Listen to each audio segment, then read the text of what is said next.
유대인들의 명절 때마다 전국으로부터 또 전 세계 전역으로부터 수많은 순례자들이 예루살렘을 찾았습니다. 아수르, 바벨론, 헬라, 로마 제국 이 700년 이상이나 되는 수많은 시간들을 지내는 동안 유대인들은 이스라엘 본토에만 사는 것이 아니라 전 세계 각국으로 흩어져서 살게 되었었습니다. 25절을 보니까 이 순례객들 중에서 어떤 사람이 말합니다. 예수님에 대해서 말하기를 당국자들이 죽이려는 사람 아닌가? 왜 내버려 두는가?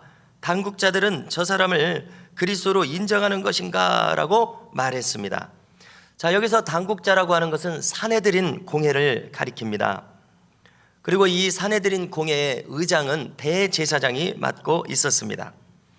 자, 이렇게 하는 말은 예수님은 그리스도가 아니다 이런 판단을 내린 상태에서 하는 말입니다.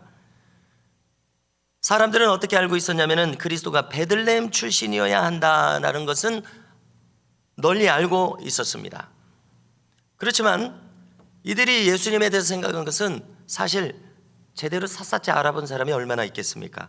그들은 이제 들은 풍월로 이 예수님은 저 갈릴리 나사렛 사람이다 이렇게만 알고 있는 사람도 상당히 많았었을 것입니다. 그러므로 많은 사람들이 지금 방금 이런 뉘앙스로 이야기한 사람은 예수님 메시아가 아니라는 것을 이미 판단을 내리고서 아닐 이유를 수도 없이 찾는 수만 가지 예수님 메시아가 아닌 이유를 찾는 사람이기 때문에 저 나사렛 출신이라는 것만 두고서도 예수님 메시아가 아니라고 이렇게 부인하고 있는 것입니다. 더더군다나 이 당시 사람들은 말라기 3장 1절을 기준으로 생각하고 있었습니다. 오늘 본문을 보니까 그래서 그 구절을 기준으로 했을 때는 메시아가 이 예루살렘 성전에 갑자기 출현할 것이라고 생각했습니다. 나중에 한번 읽어보십시오. 말하자면 어떤 초자연적인 방법으로 나타날 것이다 이렇게 생각한 것 같습니다. 말라기 3장 1절 후반부를 제가 찾아왔는데요. 너희가 구하는 바 주가 갑자기 그의 성전에 임하시리니 곧 너희가 사모하는 바 언약의 사자가 임하실 것이라 라고 해놓고 메시아가 하실 사역을 또 쭉 이렇게 기록합니다. 자, 이렇게 자기들이 아는 예수님처럼 사람들이 다 알도록 이렇게 평범하게 그리고 초라한 목수의 신분으로 나타나는 것은 아닐 것이다 이렇게 생각한 겁니다. 그런데 이 모든 판단은 그들이 무지한 것 때문에 그들이 편견을 가진 것 때문에 한 판단이었습니다. 더 나아가서 그들은 예수님이니까 믿고 싶지 않은 이 마음에서 수도 없는 핑계를 지금 대고 있는 것입니다. 정확하게 알아봤더라면 예수님께서 나사렛 출신이 아니라 베들레헴 출생인 것을 그들은 찾아낼 수도 있었을 것입니다. 그리고 지금 애써서 그들은 어떻게 하는 마음을 갖고 있습니까? 지금까지 예수님께서 일으키신 수많은 표적과 기적, 가르침들을 외면하고자 했습니다. 우리가 요한복음 앞부분도 보니까 뭐라고 되어 있냐면은 그 전에도 예루살렘 성전에 오셨을 때도 수많은 기적들을 똑같이 일으키셨다고 했습니다. 갈릴리에서만 일으키신 것이 아니라 예루살렘 시내 안에서 특별히 성전 안에서도 병자를 고치시고 악귀를 쫓아내시고 또 산상수훈과 같은 그런 놀라운 말씀들을 가르치시고 똑같이 하셨던 것입니다. 그럼에도 불구하고 그들은 지금 예수님을 믿지 않고자 하는 이런 극한의 불신앙 가운데 있었습니다. 여기 예루살렘에서만 일으키는 기적들만 봐도 그가 메시아시라고 하는 그 표적으로 충분했을 텐데 그들은 눈을 스스로 가리고 예수님을 외면하고 있습니다. 이어서 28절을 보니까 주님은 이렇게 말씀하십니다. 너희는 나를 알고 있노라. 내가 어디서 온 것도 알거니와 내가 스스로 온 것이 아니니라. 나를 보내신 이는 참되시니 너희는 그를 알지 못하나 나는 아노니 이는 내가 그에게서 났고 그가 나를 보내셨음이라 말씀하셨습니다. 자, 이것의 요점은 무엇입니까? 한마디로 나는 성경에 예언하신 그대로의 메시아니라.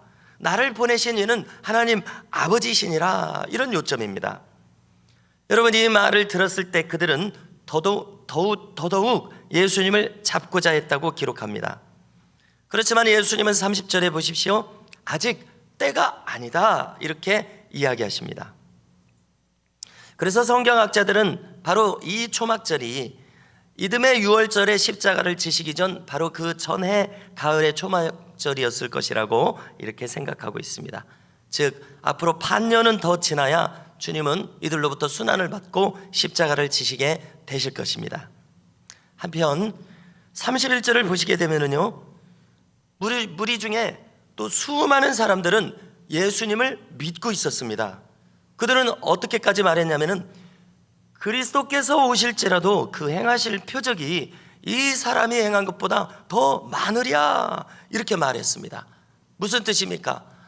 예수님께서 행하시는 표적과 기적을 본 것만으로도 이미 예수님께서는 메시아시라는 그런 확신을 자기들에게 주고 있다는 것입니다.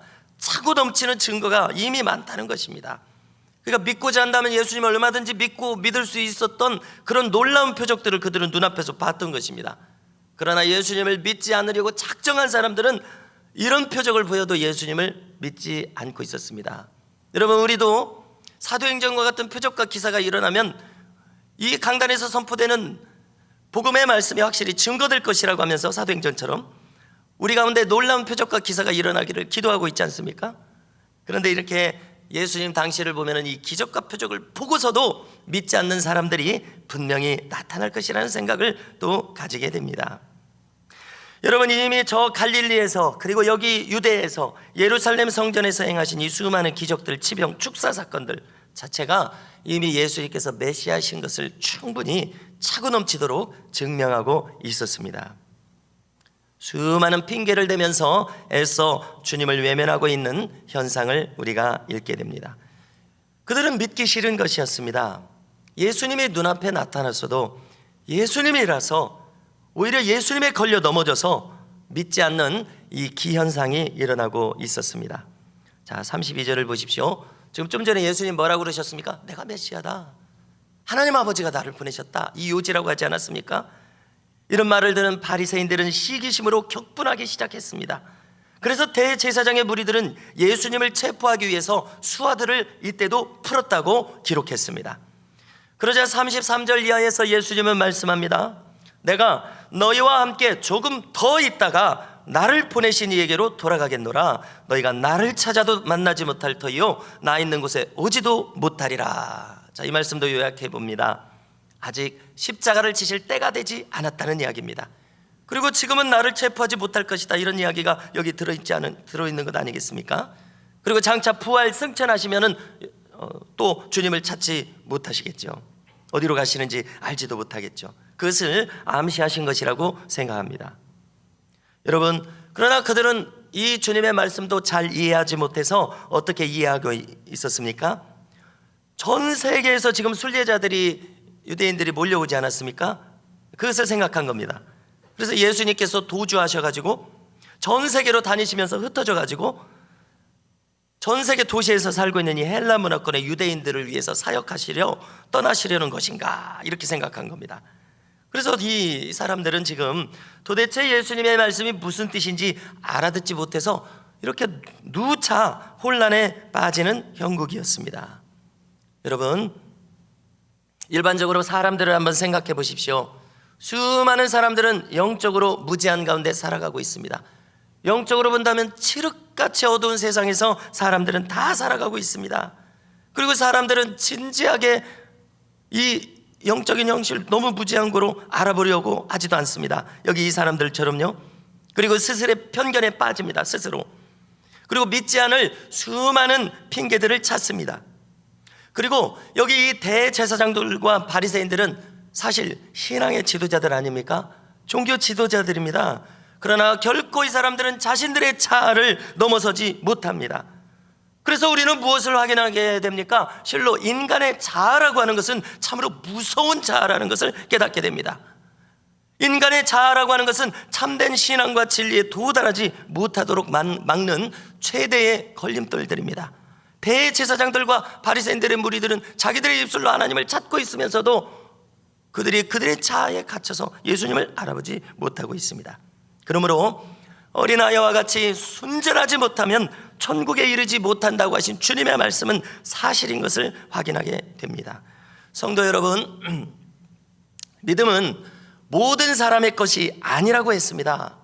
그러므로 하나님의 놀라우신 은혜를 힘입어서 이 자리에 있는 저와 우리 모든 교우들께서는 믿음 있는 자가 되셔서 예수님의 친구로 살아가시면서 그 친밀한 교통 속에서 하나님의 은혜 중에 살아가는 삶을 사시는 우리 모두가 되실 것을 주님의 이름으로 축원합니다.